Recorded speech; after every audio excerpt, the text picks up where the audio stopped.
they come in. And I've chided them for this, and other people who've had this experience will agree and understand what I'm saying. I've chided them with this.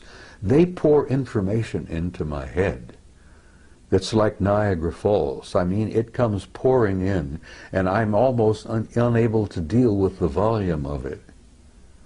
But I've asked for that, so I can't complain about it. But it Information about what, Bob? everything. Life, death, infinity, tomorrow. Yesterday I told you in an interview that I've come to a point where I really can't tell the difference between yesterday, today, and tomorrow. Because with my recall of past lives, that is as vivid as living again. Sure. And here I am at this moment in time, in this place, going through this, and then I've seen the future. What have you seen in the future, Bob?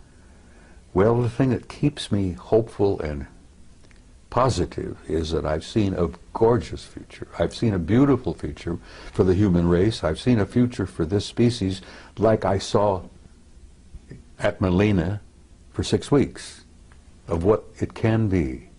Could you describe that for the people watching this video for whom a positive vision would be so valuable for them to join you in? Well, I try to say it, Bill. I try to say it repeatedly when I'm at a conference. That you're in for difficult times. That's what living on planet Earth is all about. It's a tough school. And I've said to people, and many people understand exactly what I'm saying, when you're going to school on planet Earth, you're in one of the toughest schools in the universe. And if you get a certificate from planet Earth, hey, I have a silver certificate. They showed me on Melina that I have a silver certificate.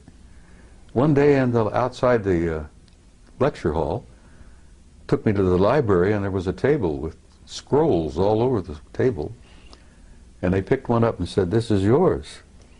And it was wrapped in a silver binder. And I intuitively said, "But I want one of gold," being an ornery cuss as I am. And they said, "Not yet. This is, you've earned this." I gathered that I matriculated enough to have a silver certificate, but I haven't got the gold one yet. Now, when you get the gold one, you graduate. Right. Well, that was a few years ago. Yeah. Maybe you're working on your gold one at this time. Well, What's the future, Bob, that you would like to leave people with, to envisage as being a real possibility for all of us to share? well, it's difficult, Bill. I mean, I try to put it into words, because so much of my conversations with them has been talk about subliminal.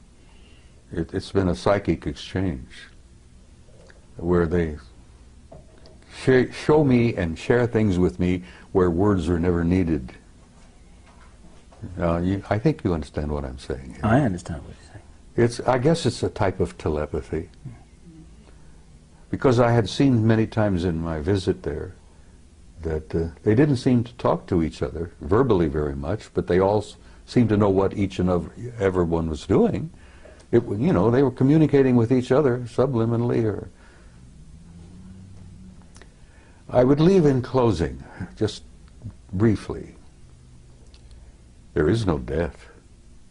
People should not fear death. Now, there are a lot of not very nice ways to die, but there is no end. There's no death. Everyone is a spark of pure divinity, and there is a God. And that is something that I need to stress again and again and again, because I've been asked, am I an atheist? Do I believe in God? And I say, no, I don't believe in God. I know, because I've experienced that. So I would tell people who are troubled, worried, that the next few years are going to be awkward and difficult, but that's what living on Earth is about. But there is a future for the human species. The race is going to make this transition, and at the other end of this, it's going to be glorious. And I tell mothers, I said, your kids or grandkids, the future will be theirs. And then, like I said in Barcelona, which the Spaniards seem to appreciate, your children and grandchildren are going to the stars. And they seem to like to hear that. But it's true. And we are, as a species, as a race, going to go out there and take our rightful place with these other incredible cultures and civilizations. And having seen the future, I'm hopeful. And, you know, I have this good friend from Galilee 2,000 years ago who was and still is my best friend, who tried to make that point again and again and again.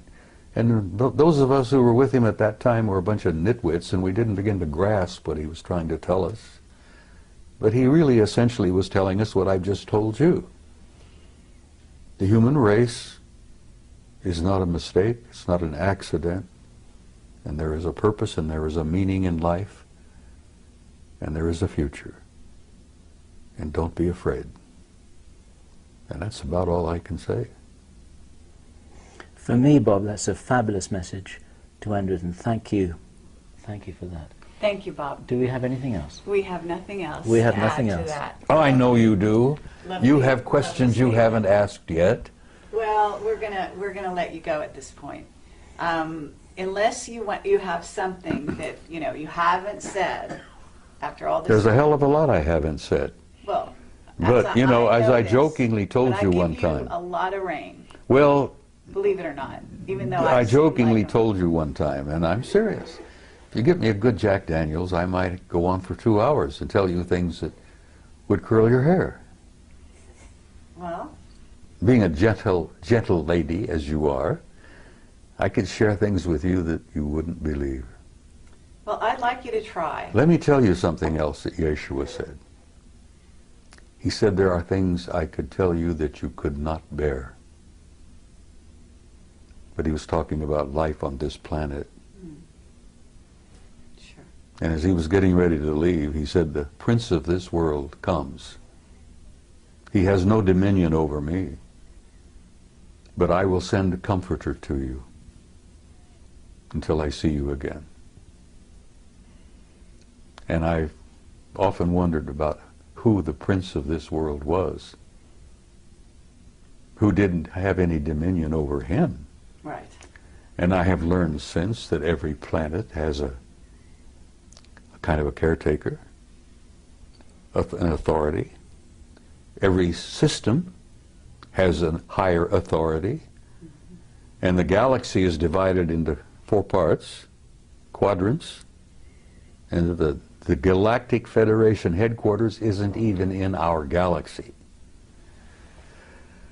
Now that's pretty hard stuff to walk away with, you know. You say that to people and they go, well, good. It's something to take home with them and think about that night instead of watching TV. Okay, but gotta understand that if you're doing any of that, you're watching TV, you're watching movies, you've been on the internet, certainly, then there's all kinds of information of that sort out there now. And I know that you don't spend hours on the internet. I avoid it like the plague. So Let me I tell have you- to tell you that that information is not a shock whatsoever. Well, let me tell you something that might shock the hell out of you, and maybe it won't, because you're a pretty bright kid. What if you were to tell the average guy out there that this is a hologram? That's out there. We know that. See? No, It doesn't the bother average you. guy out there. You prepared yes. yourself. What if I told you that what you think you see as a reality is not reality at all, it's an illusion? And then even further, what if I were to infer to you that all of this is part of a program? I know you're familiar with the movie The Matrix. Sure. Okay, well, you're pretty close. Shakespeare tried to make it clear, and I always convinced that that guy was one of them. He was a genius. I'm not even sure the guy we think of as Shakespeare was Shakespeare. there's some indications that it was someone else entirely. That's Yeah, right. but somebody wrote it. Anyhow, I always like the analogy of the play. You're a player in a play. That's right. You come in stage right, you prance about with your toy swords, you make love, you know, you go through all this, you have heartbreaks, misery, feuds, fights. God, all the plays together, bring it together. And then after it's over with, you exit stage left.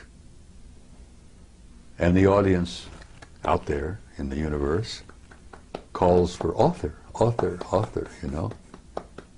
Well, I happen to know there is an author, and there is a producer, and there is a director. I haven't met the original author yet, but I know him, I know of him. But we're all living a play. Yes, but we're also co-creators of that play. Oh, when you're in the middle of the stage, and you know, you're following the script as it were, but you're, what's the word? Improvising. Improvising, adding your own words. Ad-libbing. Ad-libbing, yes. You're doing a lot of ad-libbing, and the degree of your ad-lib depends on how many lifetimes you may have lived. But we're in a play, kid. This interview is just a tiny chapter in a much larger play. Is there any other little pieces of information that, you know, because that's where the wider you open the door for people, the more they are able to go through the door and carry on from here. It's like passing a baton. So you can pass the baton anytime. I'm not quite ready yet to pass the baton. All right. But And I'm going to there's tell you that steps. there are things I probably could share with you, which I have not. And I'm going to save one or two of those for maybe another interview. Okay. I mean, fair enough. We're not going anywhere. We're gonna be here for you anytime you ask. Right here, today, tonight, there are people going on that stage. Just before we telling came lies. here, you saw in a classic example of, what is it? Obfuscation? Obfuscation. An elderly gentleman, a Terrible. retired military officer, tap dancing all over the damn place. Exactly. Yes. And he didn't fool anybody. No. So that's Least what I'm of all- saying. Right the scales. Throw out some truth. I did. Yes, you did, but you don't. Life is everlasting. Life is infinite. No, not the philosophical. You're an immortal line. being. Well, those are the only things that really interest me anymore. I know. I hear you. Now, I know what you're looking I for. don't You're have looking any for the Jack down Daniels and dirty records, stuff about politics, the military-industrial group, the shadow government, the next major catastrophe. Well, I wasn't going to ask you to predict the future. That I wasn't going to do. Well, I already did. The future is Yes. bright, but there's some Absolutely. The bumpy. very long There's a range, bumpy that's road very between safe. now and I hear then. you. All right. Are we done? What I would like to say, Bob, is that this is good enough for me. And let me shake your hand a second time. Thank you. Thank you, sir. Thank I look forward to the next one. She's never quite finished, is she? No. She's never quite finished. Well, I love her dearly. I've adopted her, sort And of. so do I. Okay. Well, thank you very much, Bob. Sweetheart, it's my pleasure. You take care, and we'll come and share some Jack Daniels and talk to you off camera. Is it permissible for badger me you to some sip more. Jack Daniels on camera? Sure. Well, okay, we'll do it next time. All right. Watch out, because I'm going to hold you. Closer I get to departure, I might share a couple of things Okay. Well, with you you. have my number.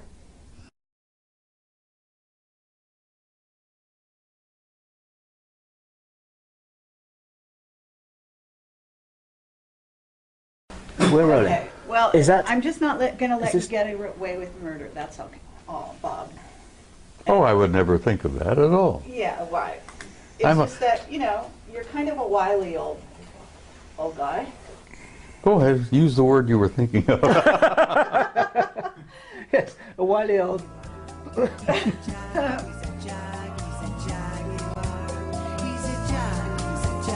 Look, I've been called so many names. People have to get in line to insult me anymore because it doesn't bother me.